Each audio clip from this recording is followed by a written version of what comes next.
Hello everyone, hope you all are doing well. So today we are going to do topic 64C, that is continuation of miscellaneous. So the first topic of today's session is status of wild seed production in India.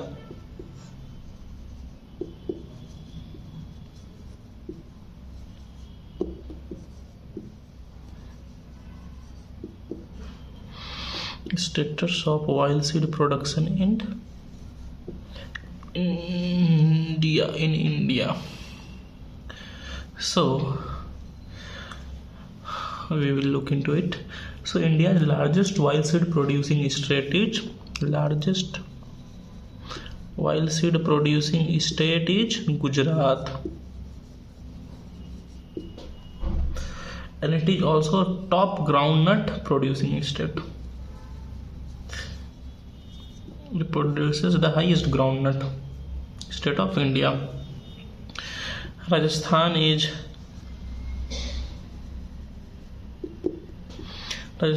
top mustard and rapeseed producing state. Top mustard and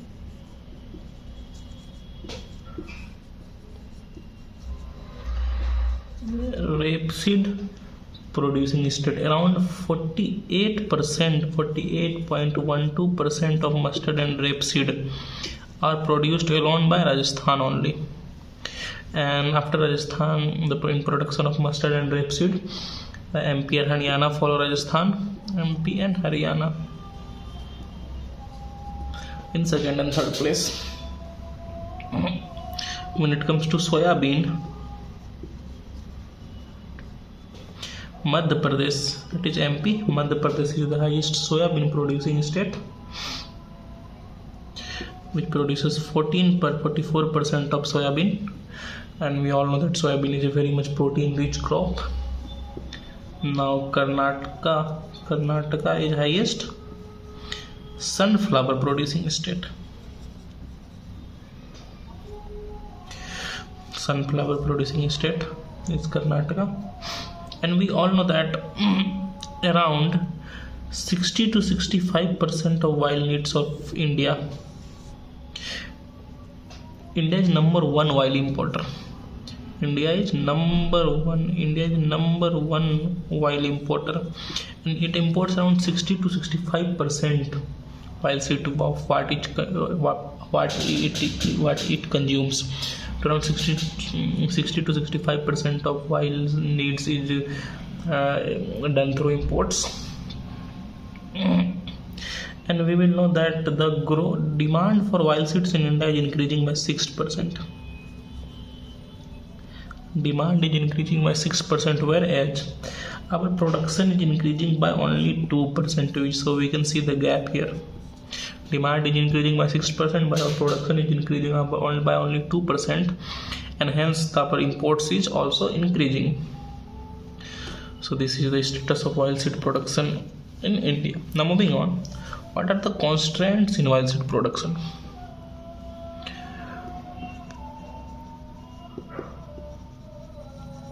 Constraints in production of oil seed. First of all, 85% of area of oil seed is in rain-fed area, in rain-fed conditions.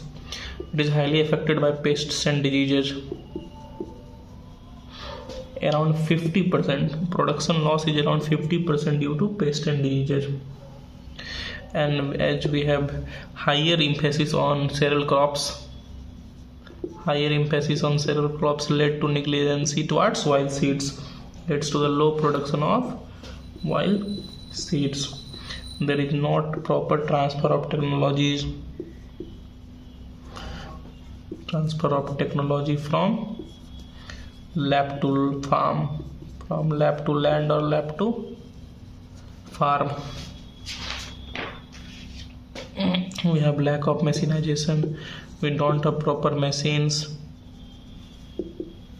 We have lack of supportive measures, like we have poor MSP. When it comes to wild seed, we have lack of credit facilities. We lack some suitable varieties.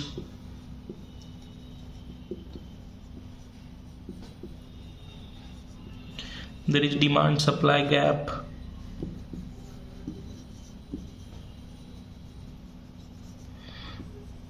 Demand supply gap of 4%, as we discussed earlier. We need our demand is increasing by 6%, but our supply is just increasing by 2%. So the demand supply gap is 4%. We have fluctuating and low prices.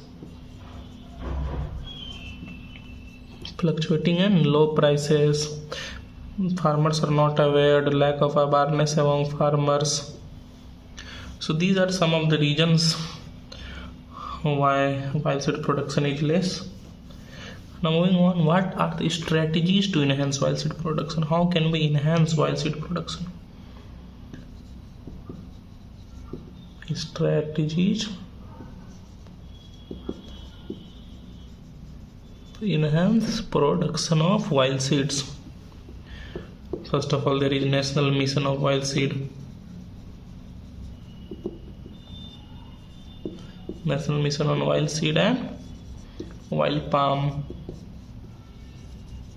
National Mission to encourage use of improved varieties and better agro technologies for oilseeds. We need to proper dissemination of tech. Tech should be disseminated properly.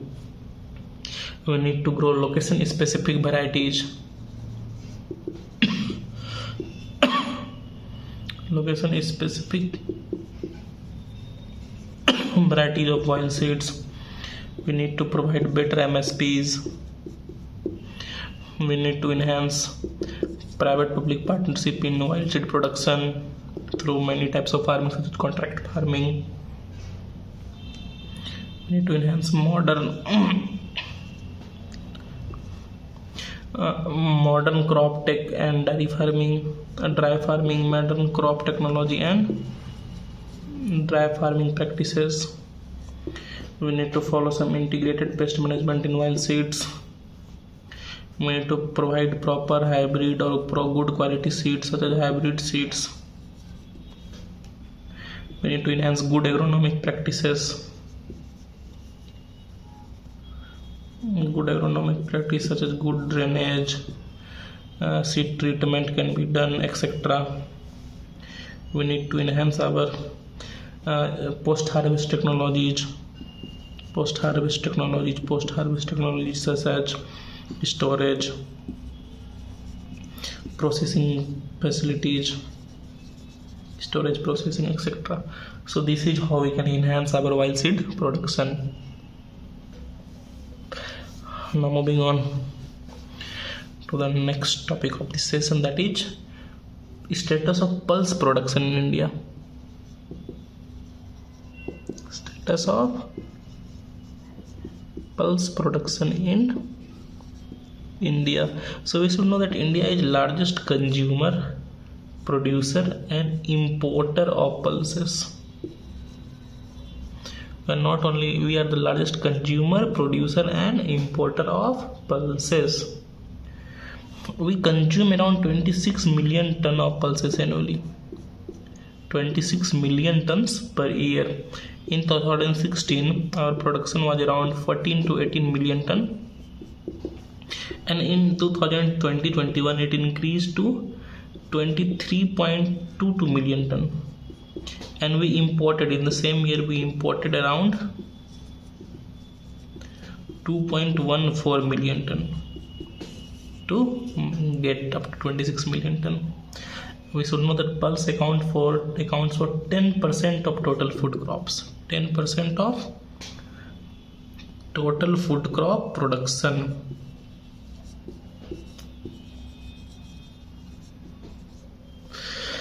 And area wise it occupies 20%.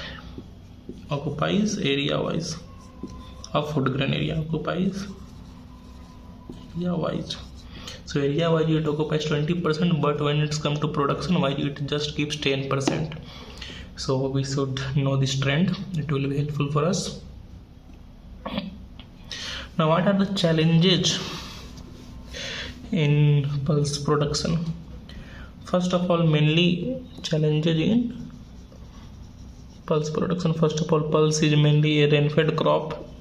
So there are challenges of irrigation, mainly rainfed crop, mostly dependent on rain, and any change in rainfall conditions leads to loss of production. We have got poor storages and milling facilities. We have not proper mills to process pulses. We have got poor market linkage.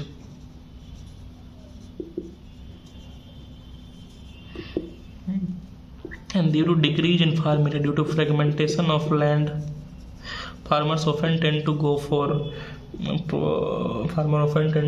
high yield crops with higher MSP, such as paddy, wheat. So farmers prefer paddy and wheat most often because they give high prices and MSP, and they are high yielding crops instead of going for pulse. We have got low procurement price when it comes to pulse. There is instability in price.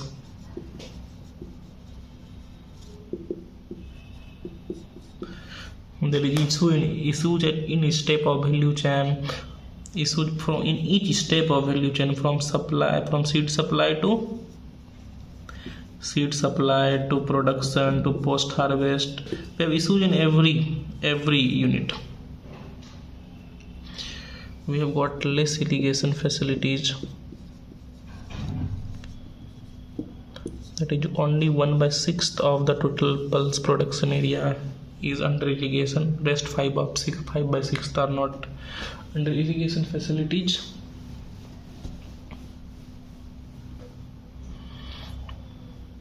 It is highly vulnerable to fall pests. Lack of proper credit facilities. Poor forward and backward linkage.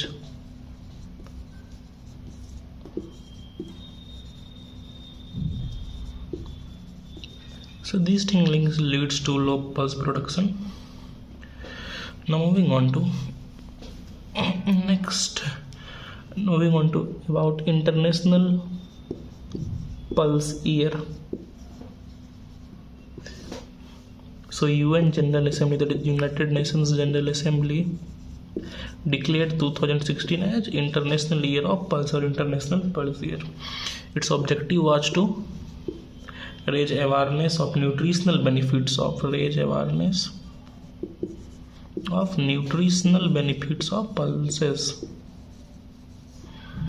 Pulse for food security and nutrition.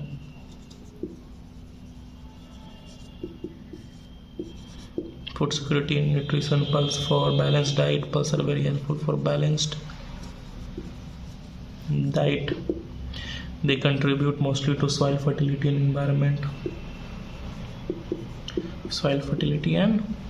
environment. So what are the strategies for production? How can we enhance pulse production? Strategies. First of all, we need to increase awareness of farmer and consumer both. We need to focus on traditional and local knowledge about pulse production. We need to include pulses in nutritional policies and programs. We need to enhance public procurement schemes to enhance pulse procurement.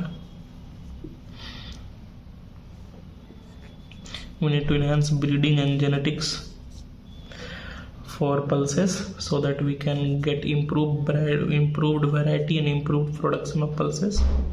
We need to focus on integrated cropping systems of pulses, where pulses are used in integrated crops. We need to mitigate global challenges through more research on pulses. So these are the strategies of UN General Assembly. Now moving on to the next topic of this session, that was asked in previous years also, that is pulses for sustainable future. So how will you approach this question? First of all, we can simply define pulses. What are pulses? We are talking about pulses. How can you simply define pulses in one line? So pulses are leguminous crops.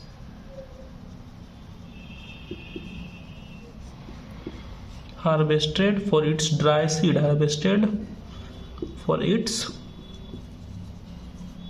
Dry seed. You can give some example of pulses such as peas, gram, beans, etc. Now, how can pulses be helpful for our sustainable future? So moving on to points. First point is it has nitrogen fixing properties. So it fixes nitrogen that can lead to less use of artificial fertilizer and prevent resultant soil pollution. So it can save soil as less fertilizer is needed, as it can fix nitrogen. Pulses are water efficient crop, so hence they can be cultivated in poor and arid soils with poor water quantity, such as arid soils. It provides both income and nutritional security to peasants or farmers. There is high level of genetic diversity in pulses. So they are climate resilient varieties and can be created as per local requirements. So they adapt better to all types of climates. Compared to meat industry, pulses have low emission, low GHGs. When it comes to meat industry, they have very high GHG emissions, but when it comes to pulses, for the same amount of protein, pulses have less greenhouse gas emissions. It helps in sustainable agricultural practices such as intercropping, crop rotations, agroforestry. Thus, pulses helps us to improve soil carbon sequestration. When pulses residue mixed with animal feed, it reduces methane emission. Pulses residue is mixed with animal feed, it reduces methane, that is CH4 emissions is reduced. It's cheap source of protein.